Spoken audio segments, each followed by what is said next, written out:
Madame, Monsieur, bonjour. Que la paix et la grâce de Dieu soient avec vous. Je suis votre serviteur et ami, le pasteur Dalzon. Depuis dimanche, débute la semaine sainte avec l'entrée de Jésus à Jérusalem.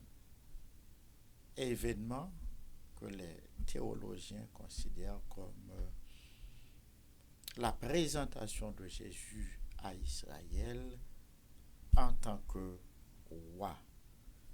Pour moi-même, je vois trois moments dans la vie d'un leader.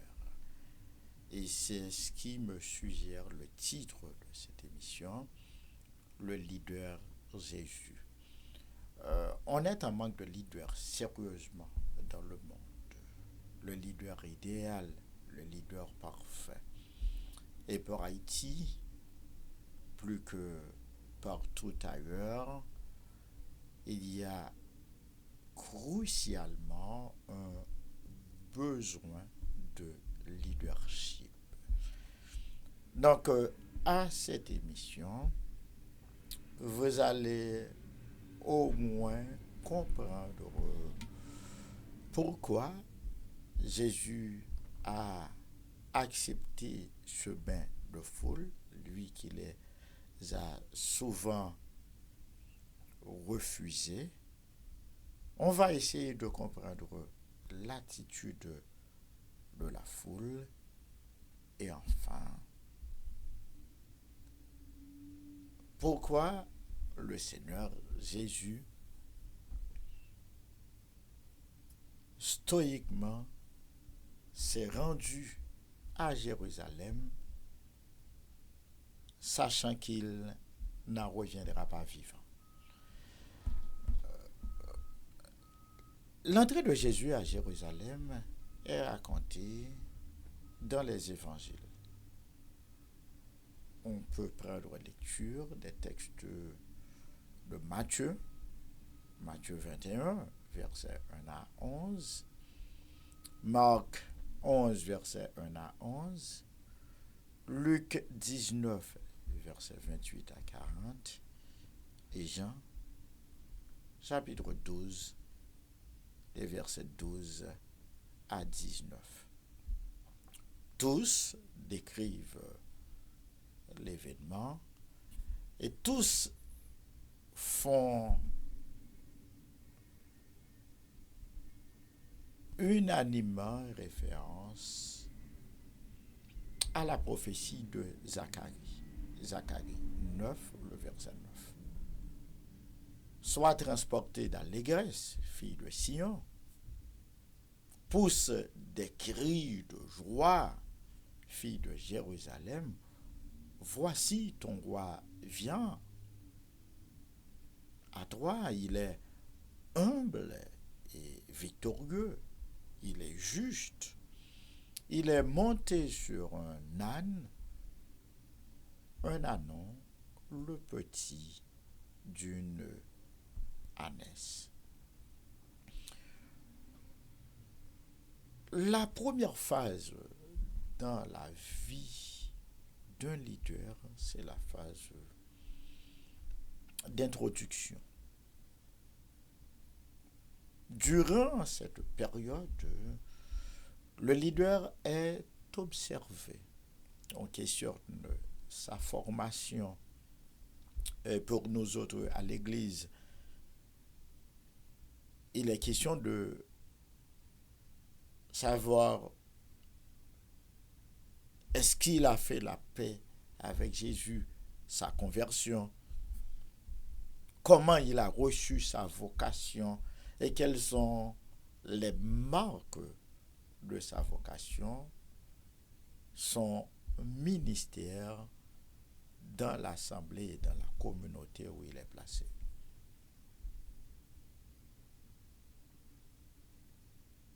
Et pour devenir pasteur, dirigeant d'église ou encore dirigeant de mission, on va s'intéresser à ses études théologiques, à son background spirituel. On sait que le Seigneur Jésus s'est présenté à Jean-Baptiste au bord du Jourdain et Jean-Baptiste l'a baptisé. Ça a été comme un tédéum. On a entendu la voix de Dieu qui a dit, celui-ci est mon fils bien-aimé en qui j'ai mis toute mon affection. Puis, Jésus a délivré le sermon sur la montagne. C'est comme une prestation de serment. Prestation de serment. Dans Matthieu chapitre 5, 6 et 7, la foule, après avoir entendu le programme de gouvernement du fils de David, était étonnée de son enseignement, de sa doctrine, car il parlait non pas comme les scribes, non pas comme les pharisiens, il parlait comme ayant autorité, avec toute autorité. Et puis le roi a démontré son autorité par les divers miracles qu'il a opérés. On peut lire au moins, pas moins de 39 miracles sont racontés en tout dans les évangiles. Et Jean en a choisi 8 comme signe attestant de la divinité du Messie. Ce temps d'observation, c'est aussi un temps de méfiance. On se rappelle qu'après avoir chassé les vendeurs du temple, les Juifs, les pharisiens, les chefs religieux lui ont dit: quel miracle fais-tu pour agir de la sorte? Par quelle autorité agis-tu de la sorte? On lui a instamment demandé de faire un miracle qui soit un signe. Fais devant nous un miracle pour que nous le voyions et croyions en toi. Et Jésus leur avait dit: une génération méchante et adultère demande un signe, il ne lui sera donné d'autre signe que le signe de Jonas, englouti 3 jours et 3 nuits dans le ventre du poisson. Ce temps d'observation, encore ce temps de méfiance, est important dans la vie d'un leader parce que la confiance ne se donne pas, la confiance se gagne. Puisque notre âme, c'est l'élément le plus précieux qu'on puisse avoir en tant qu'individu, on ne peut confier notre âme, le salut de notre âme, la destinée de notre vie éternelle à tout quidam au premier venu. Mais heureusement, le Seigneur Jésus a passé haut la main ce test d'observation. Et d'ailleurs, il va demander à ses contemporains: lequel d'entre vous me convaincra de péché? Et au terme de 3 ans de ministère, car Jésus avait 30 ans lorsqu'il commença son ministère, et après avoir célébré 3 Pâques, fêtes célébrées annuellement, on est d'accord que Jésus est mort à l'âge de 33 ans. Après avoir passé 3 ans à œuvrer en tant que le prophète de Nazareth en Galilée, le Fils de Dieu, c'est fort de sa popularité, car les miracles lui ont valu une popularité hors norme qui a dépassé les frontières d'Israël, de Juda, de Samarie. C'est fort de cette popularité qu'il reçoit les acclamations de la vie, de la foule. Hosanna au fils de David. Gloire à Dieu. Gloire au fils de David. Gloire au roi qui entre dans Jérusalem. On a dit que la foule a coupé des branches de bois et on a jonché les routes par lesquelles le Seigneur, assis sur son ânon, passait. Certains ont étendu leurs draps, leurs vêtements, comme un beau reposoir de ceux que l'on en savait voir en Haïti, au temps où le pays était tranquille.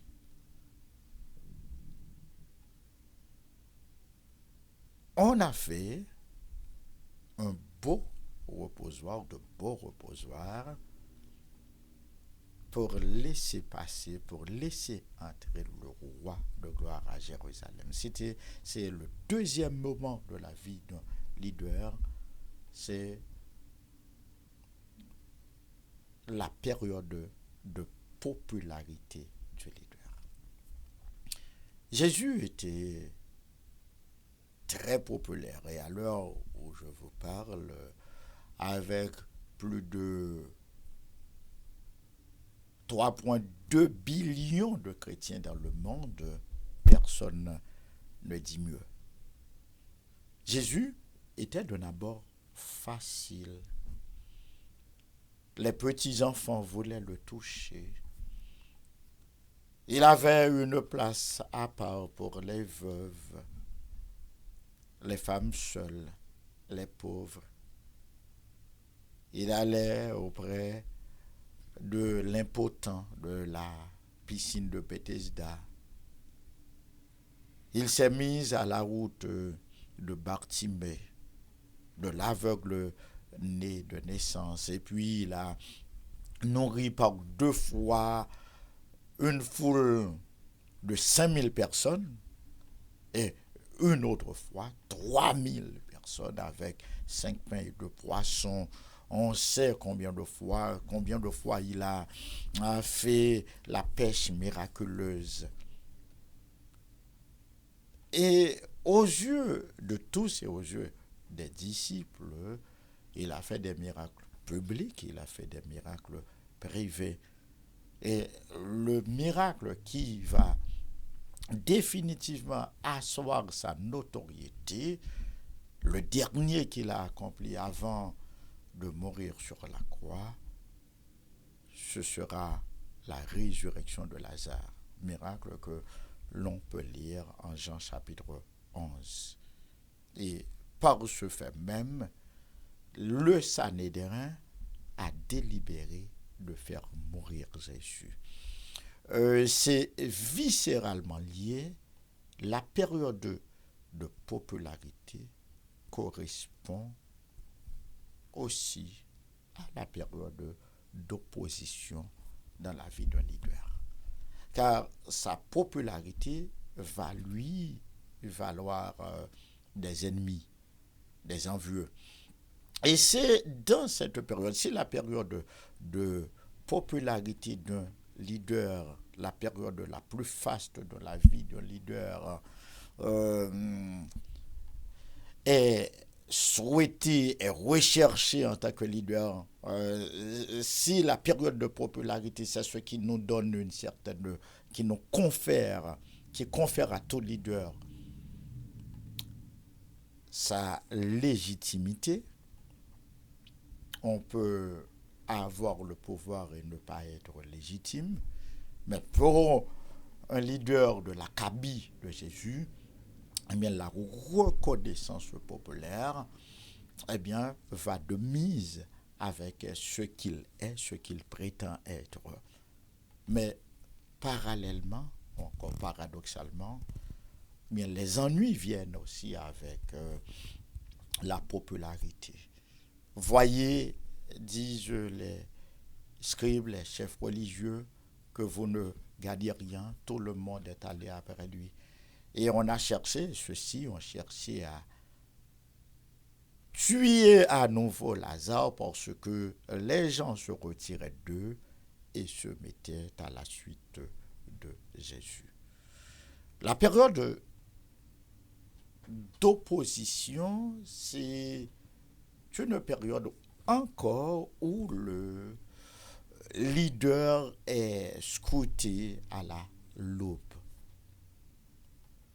Comment va-t-il gérer l'adversité? Comment va-t-il gérer les difficultés, les pièges, les intrigues?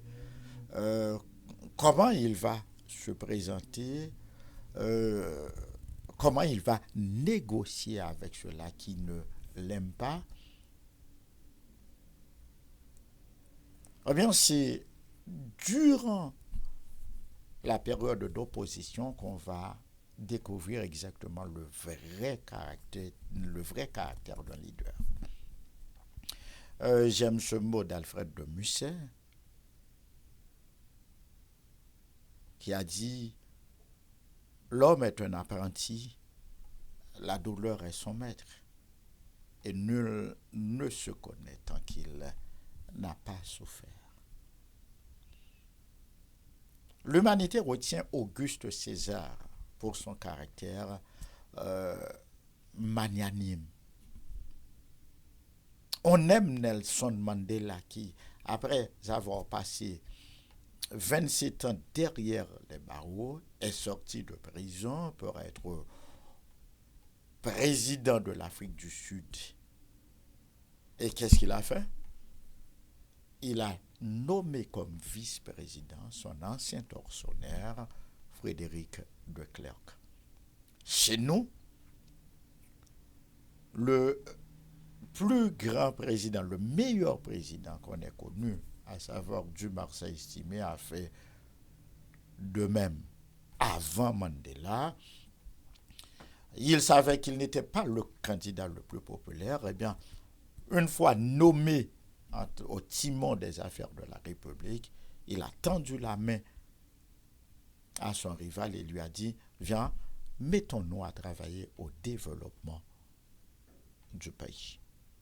Dessalines l'avait fait, c'est pourquoi il a eu Juste Chanlatte comme secrétaire. Juste Chanlatte et Bois-Tonnerre étaient cantonnés dans l'armée de Rigaud, l'armée du Sud. Et pour lier le sort de l'armée révolutionnaire, il a fallu l'union des Noirs et des Mulâtres, et Dessalines l'a voulu sceller ainsi. Et Toussaint également, étant gouverneur et général à vie après la proclamation de 1801, a dit aux colons: revenez, car nous n'avons pas vous songé à vous dépouiller de vos habitations, de vos biens. Venez travailler au bonheur de Saint-Domingue. Mais aucun n'arrive de fait à la taille de notre Seigneur et Sauveur Jésus, qui, on se rappelle sur la croix, le premier mot qu'il a prononcé a été un mot d'apaisement envers son Père pour ses bourreaux. Père, pardonne-leur car ils ne savent pas ce qu'ils font. Voyez avec quelle douceur Jésus a traité Judas. Même ayant éventé le crime de Judas, la trahison de Judas, jamais le Seigneur ne l'a pris à partie. Voyez Judas qui mange dans la même assiette de notre Seigneur, à la même table du Seigneur, et c'est lui qui lève le talon contre le Seigneur. Entendez avec quelle douceur le Seigneur s'est adressé à Judas lorsque, à la tête de la troupe qui est venue se saisir de lui au jardin de Gethsémani, est-ce par un baiser, que tu trahis le Fils de l'homme, Judas.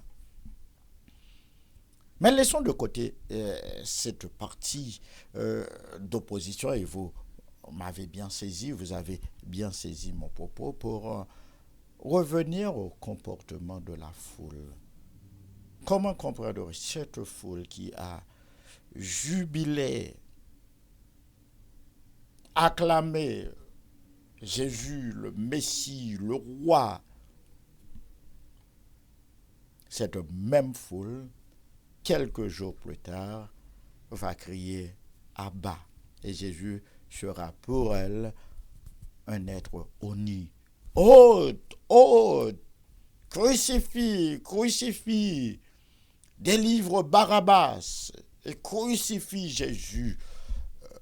La foule a certes crié, galvanisée par les chefs religieux, les chefs, les scribes qui l'ont soudoyé. Mais quand même, Jésus n'avait-il pas guéri ces malades? Jésus n'avait-il pas exorcisé leurs démoniaques?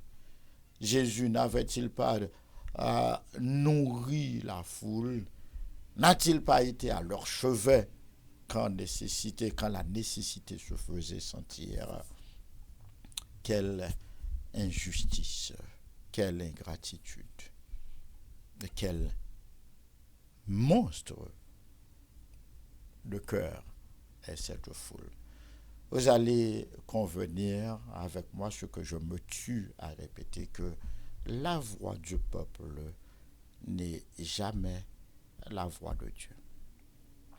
Cependant, en vous présentant le leader dans sa période d'opposition, laissez-moi vous dire que le leader est fragile dans la période la plus faste de sa vie.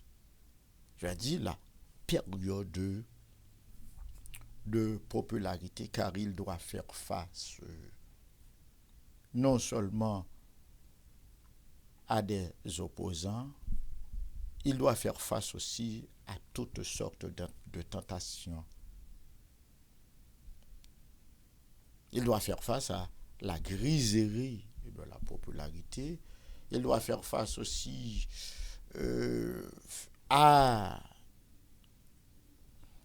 aux tentations que donne l'argent. Il doit faire face aux désirs sexuels. Il doit faire face aussi à l'abus de pouvoir. Heureusement, et c'est ce que disent non seulement les évangiles, mais aussi l'Épître aux Hébreux, dit que le Seigneur Jésus a été tenté en toutes choses sans commettre de péché. Mais parmi les difficultés que doit confronter un leader, le leader doit faire très attention à l'affection des siens. La sensibilité des proches d'un leader peut être interprétée quelquefois comme une marque de tentation pour détourner, une marque de distraction pour détourner le leader de sa vocation. Les disciples ont tâché de prévenir Jésus avant d'aller à Jérusalem. Voilà, tu retournes à Jérusalem, là même où on a voulu te tuer. On a en maintes occasions fait des tentatives d'assassinat sur toi. Non, ô Seigneur, tu ne peux pas te rendre là-bas. Et Jésus leur a dit, n'y a-t-il pas 12 heures au jour? Il faut que je fasse, tandis qu'il est jour, les œuvres de mon Père. Donc il s'en ira stoïque, il s'en ira seul au calvaire, parce que justement, le leader, comprenez bien ma pensée, le leader est un homme seul. Être leader, c'est être l'homme d'une cause. Et à ce titre, être homme d'une cause, c'est être prêt à se sacrifier pour, pour une cause à laquelle on croit. Et là, le Seigneur Jésus est admirable. Il vient donner sa vie en rançon pour plusieurs. Il vient se substituer aux pécheurs. Il vient encourir la peine capitale, la colère de son Père qui devait s'abattre sur le pécheur. Et là, il faut bien le comprendre que la voix du peuple n'est pas la voix de Dieu.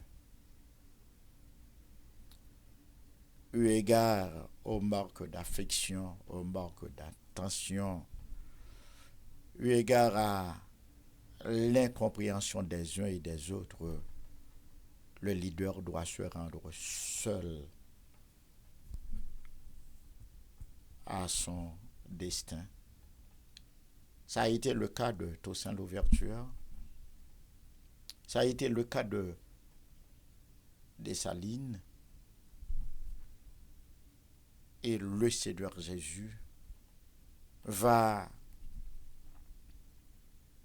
accomplir la plus belle œuvre qui soit l'œuvre l'œuvre monumentale de sa vie, et qui va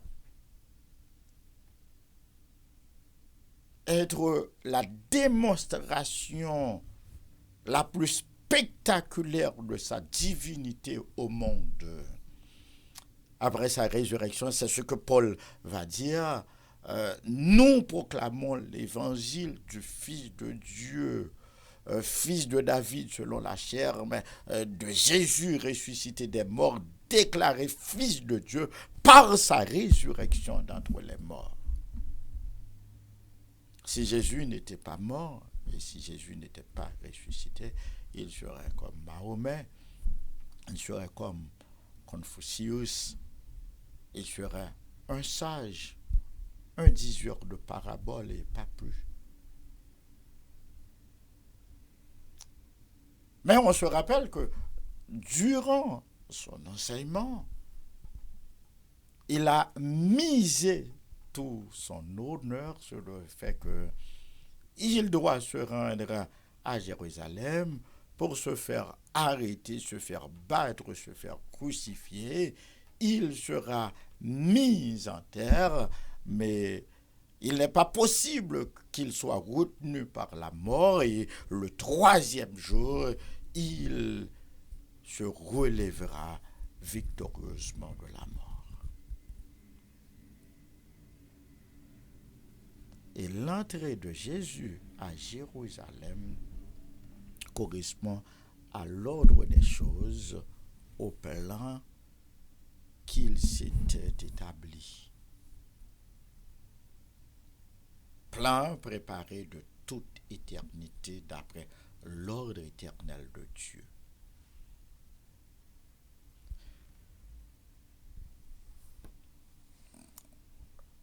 Madame, Monsieur, Vox Populi n'est pas le Vox Dei. J'ai lu, je ne me rappelle plus le nom de l'auteur, qui a écrit Dialogue aux enfers, où il imagine Nicolas Machiavel, l'auteur du Prince, et un dialogue, Nicolas Machiavel dialoguait avec Charles-Louis de Secondat, dit Montesquieu, lui-même qui a écrit L'Esprit des lois. en enfer ou encore dans l'au-delà, dans les abysses éternels. L'énigme a porté, la conversation a porté sur un village de fous dirigé par un roi sage. Le roi était tout à fait sage et le village était tout à fait fou. Donc, entre le roi et le reste du village, il n'y avait pas photo. Cependant, le roi s'est rendu compte que le village est devenu fou après avoir bu à un canal, à une source d'eau qui alimente la région. Et c'est cette eau intoxiquée qui a dépravé les sujets du roi. Et que fait le roi? Que doit faire le roi en ce cas? Eh bien, pour préserver la royauté, le roi cyniquement, sadiquement, doit boire dans la même source, car il faut préserver la royauté. Un roi fou à un village fou, il faut un roi fou. Un peuple a ses dirigeants qu'il faut, c'est ce que l'on dit souvent. Mais la logique ne tient pas pour le Seigneur Jésus. La logique ne tient pas pour le Seigneur Jésus. Jésus a défié le système religieux, le statu quo. Jésus a défié le système politique. Il a défié le système économique du monde. Il a défié la manière de voir des gens. Il a séparé le mur de l'inimitié. Il a séparé le mur entre pur et impur, entre sacrificateurs et le reste de la société, entre juifs et païens. Par sa mort, il les a unis en lui-même pour nous faire asseoir dans l'Église au ciel avec lui.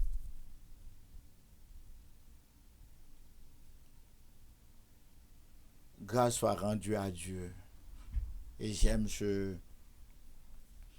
mot de l'apôtre Paul qui dit ceci: nous qui n'étions pas un peuple, Dieu nous a rendus à la vie par notre Seigneur et Sauveur Jésus. Pourquoi l'entrée triomphale à Jérusalem?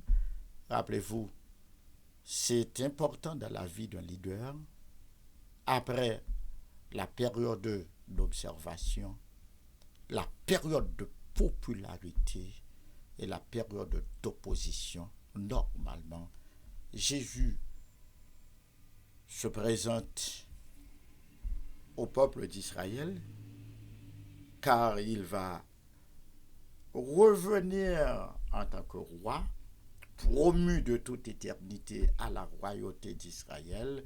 Fallait-il bien qu'il vienne marquer son territoire. C'est pour marquer son territoire en tant que roi que le Seigneur a reçu les acclamations du peuple. Chers amis, j'ai eu plaisir à vous présenter cette étude. Et si vous l'avez aimée, vous êtes prié de la partager à plus d'un. Ce fut votre serviteur et ami, le pasteur Dalzon. Que le Seigneur vous bénisse.